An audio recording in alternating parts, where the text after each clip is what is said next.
map wasn't getting a whole lot of attention this week, but I found it fascinating. These percentages are showing exactly how much these countries are going to benefit from climate change. Obviously, these are just projections, but we're talking GDP per capita here. And on the contrary, these are all the countries expected to get hit negatively for some obvious reasons. I mean, it might be unbearably hot in the country of Sudan. But obviously, when it comes to the topic of climate change, everyone talks about the new passage that's going to open up for ships up here. Without all the ice, a bunch of new routes are to open up. But then again, without all this ice, sea levels are going to rise massively, which could be factored into some of these negative percentages. But then again, I'm not sure, because technically a country that's going to get devastated by sea level rise is Bangladesh. This is a nation that's highly vulnerable. Also, they've got like over 100 million people living here. Basically, if you live closer to the North Pole, you're expected to maybe somewhat benefit, but with the most benefits going to Norway according to these projections. Even beating out Canada, I would expect Canada to have probably the biggest gain, but no, even Norway, man, they got all that oil money, they need more. Also, Sweden expected to benefit, even though they only have coastal territory inside of the Baltic Sea and here. Then we just have the UK labeled at almost 10%. France is in the blue, but they don't have a percentage here. I want to know exactly how they got these numbers, because the US is showing in yellow, but remember, we also have Alaska over this way. This is allegedly based on Stanford research using economic data from 166 countries. Makes sense that the countries closer to the equator would feel the impacts the most. Also, this comment goes into how electricity is becoming the most affordable renewable energy, which is going to help some of those places. I guess this would be an added cost benefit when I got my AC running all day because of the 130-degree Fahrenheit outside. Yeah, I definitely don't feel like this map is considering the possibility of sea level rise, also mass migration due to a lack of fresh water. However, if there are a lot more sea routes opening up in the North Pole, that is going to definitely economically hurt a lot of the other places, like for sure, like the Panama Canal, or a lot of ships have to go through Cape Horn here, or the Cape of Good Hope off of the African coast. Although shipping lanes wrapping around Singapore is partly why they've been so successful, I can imagine a lot of those ships might be detoured to go this way if there is a new route. It's hard to say. There's a lot of things to consider when it comes to this topic, but something I think you should definitely consider is getting a hold of Ireland and Scotland before they're gone forever. I like how this looks like Scotland is the one holding the beer and the bagpipe. That would be quite the combination. Also, if you like England, we've got an English pen as well. These two Celtic brothers will be gone forever very soon, so get a hold of them now. This is how badly Apple Maps Street View is getting destroyed by Google Maps. I guess Apple calls it look around or look around technology. Bruh, it's just Street View. So this first map is showing the worldwide coverage for just Apple. Now just wait till we show Google off in a second. What's interesting is that Apple's not choosing to just get all of the US, which you'd think they would. I mean, what country likes Apple products more than the USA? However, they've just chosen to go after some of the major metropolitan areas and then all of the state of California for some reason. Well, not all of it, not inland California, but parts that actually matter.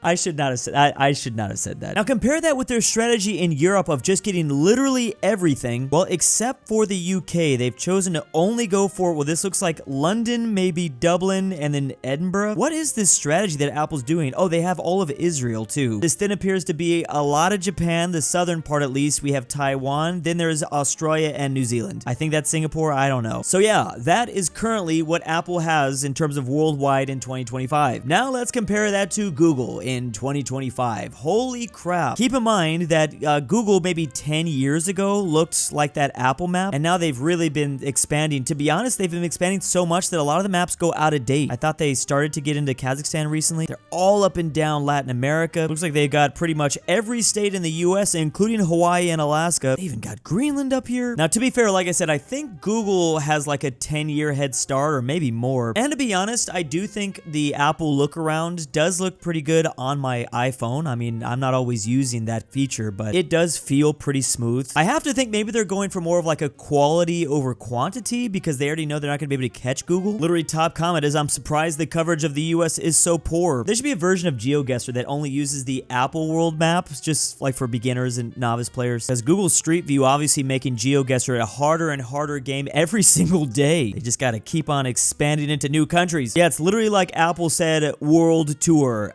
World Tours usually just go to North America and Europe, I noticed. Here's the official map from Europe. I will say I do like to be able to like compare and contrast sometimes. I am currently house searching, and sometimes a Google Street View will be like way too outdated, so I'll jump into like the Apple mode. Well, to be fair, this image here was taken in 2023. But there's definitely different parts of Los Angeles where Apple might have a little bit more of an update compared to, well, what Google has a couple years ago even. So do definitely keep that in mind, especially if you're not in the US. If you're in Europe, Europe because I guess Apple's doing really good in Europe. You get twice the street views in one. If you didn't know, the US has a very intricate history with tariffs. We've had very different moments over the last 100 years where we've either increased or decreased the tariff rate. Back in the 19th century, tariffs were high to protect the US industry, especially before the income tax existed. It was almost at 30% at those times. So keep in mind with some of these spikes, we have huge events happening like World War I. They momentarily dropped all the way down to about 5%, but then were re-raised to protect farmers and manufacturers during the 20s. Then in 1930, they were re-raised to almost 20%. According to this, deepening the Great Depression and sparking global retaliation. I can see why during a depression you'd want to find a way to make more money, and maybe how tariffs just made that whole thing worse. This whole line down is right around World War II, and then at this exact number in 1942, this was to promote multilateral trade. Obviously, this is when we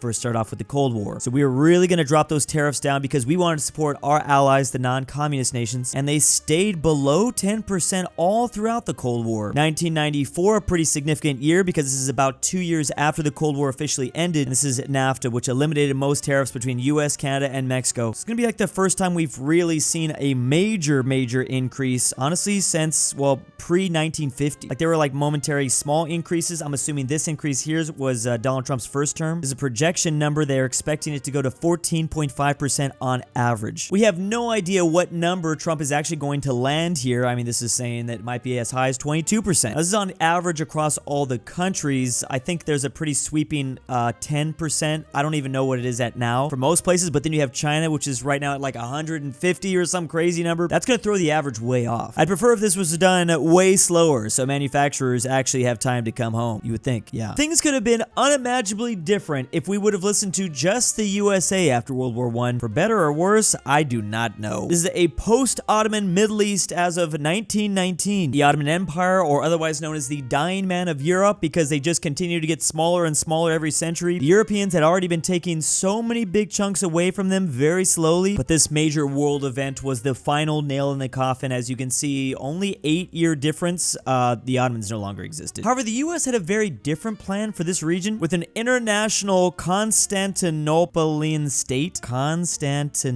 Neapolitan state. I don't know. Also, Turkey, U.S. mandate. Are they saying that Turkey is basically a vassal to the U.S.? We've got a big ol' Armenia as well as a free Kurdistan. We got a U.S. or U.K. mandate in Mesopotamia. The U.S. is trying to bring back Mesopotamia. Damn, that would have been crazy. The U.S. was also trying to get possibly Syria as well. Then Lebanon here, which would be a semi-autonomous in Syria mandate. The first thing that comes to my head is, man, the U.S. is really like, yo, frick France. France, who ended up getting Syria and actually a lot of this region. US wasn't trying to give them nothing. Greece either. There was a lot of different plans to carve up this region. I mean, Greece was going to take a bunch, so was Italy. There's actually all sorts of historical drawings around 1919 how they were going to divide up this region between so many players and actors. The US was not involved at all either, which is pretty funny that they were that crazy for coming up with that other map. The Europeans literally looked at the USA and were like, nah, little bro. Constantinopolitan. Gotta love that word. It's like a class above metropolitan. That's what I was thinking. Whoever came up with that must have been an American Greek. The US never even declared war on the Ottomans during World War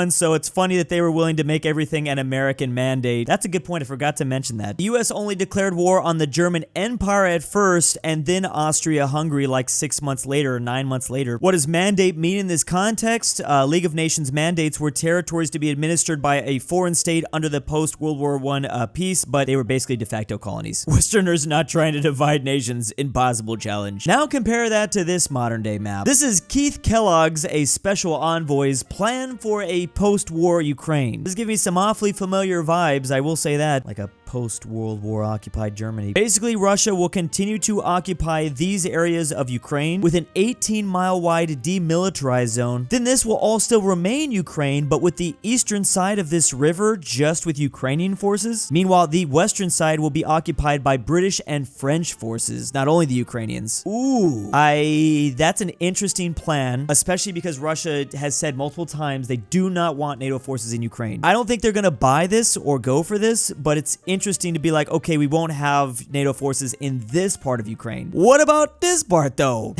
What a trade offer. It's interesting. I don't think the Russians are gonna go for this, but it's simple. It's clear, you know, at least. Mind you, the western side, that is British and French forces, but it could also, it's shown down here to be a coalition of the willing. That's going to be a lot of NATO members. A coalition of the willing, that's going to be like a ton of Poles and Baltic states. I think they're ready to fight Russia more than anyone. It is currently unclear if this demilitarized zone will then spread to the northern part, where like the borders haven't changed between Russia and Ukraine. Only this war area. Is this guy related at all to the cereal company? Oh, damn, he went to a high school near me. Obviously like 60 years ago, but... Project Turn Ukraine into Paraguay. When stationing Western troops in Ukraine, they have to guard the demilitarized zone directly. Stationing them in Kyiv or Lviv would make them quite useless. Yeah, but like I said, I mean, Putin has clearly said he's not going to go for that. I understand that does make a lot of sense, but Putin's not going to agree on that stuff. Russia 100% will never agree to having British and French troops. Yeah, he's not even going to agree for any of them to be in Ukraine, let alone the demilitarized zone. Why would he? This comment section is literally just people not fully understanding the situation. It's kind of annoying. Everyone's just bashed on this map, but I have to say, at least it has like a clear sign, even if Russia does just reject it again, which I think we all know they're going to reject this. Ukraine should consider doing this though. This is how big the Great Wall of China actually is. You can stretch this actual wall from Greece all and up and down the coastline through the Mediterranean and out to the Atlantic Ocean, continuing up north throughout the entire coastline of France, up through the lowlands, and all the way to Denmark. This truly shows the size of this thing. Now keep in mind, the Great Wall is not just one massive line. It's a couple different walls. I wouldn't even say a couple. It's just like a ton of different walls kind of going all over the place. This is literally what terrifying Hordic empires does to an MFer. But yeah, the wall itself kind of is a little squiggly. It kind of does a lot of interesting things. But still, the amount of wall they actually built can wrap this far around Europe, and that is incredible. Something else I think about is the fact that just a giant wall was effective for so long. I mean, in a way, we're still talking about giant walls and proposing to build them all over the place. Name a greater human invention than the wall. Maybe the wheel, but another one, you know, yeah. But yeah, what's crazy about the walls, they started it in the 5th century and it continued to be relevant and effective for like 2,000 years. Even in the 17th century, they were still out here expanding it. The wall itself is nearly 4,000 miles, which is honestly mind-blowing. WTF, put it back. Brexit means Brexit. Or maybe this is just the European wall the EU made to keep the Brits out. Why didn't the Germans just do this during World War II? Boy, do I have some funny things to tell you. They basically did. They knew they were prepared for D-Day, and then they still took the L. Even after they built all this, they still lost at D-Day. This is incredibly misleading. The Great Wall of China isn't one long wall. This map suggests that it is. Yeah, we talked about it. Why not paint it on the east side where the actual Mongols came? That, could have done that. Wrap it up around France. World peace achieved. Don't forget, you can throw these Country Ball plushies at any wall you'd like. Check out that link down below to makeship.com before they're gone forever. And big ol' thanks to my April patrons. I time traveled back in 2025 to stop Drew from taking over the world. We only have 2 years left. Drew's Argentinian Trust Fund, Rip Grandpa. Alexander the Terrible. Carmel S. Connor Pavlik. DOOCHBAGGINS. Fredrik Tibblin. KingBearHaze. KirinoIsBestGirl. The Go. Nolan. NordTyrol. And Tambre.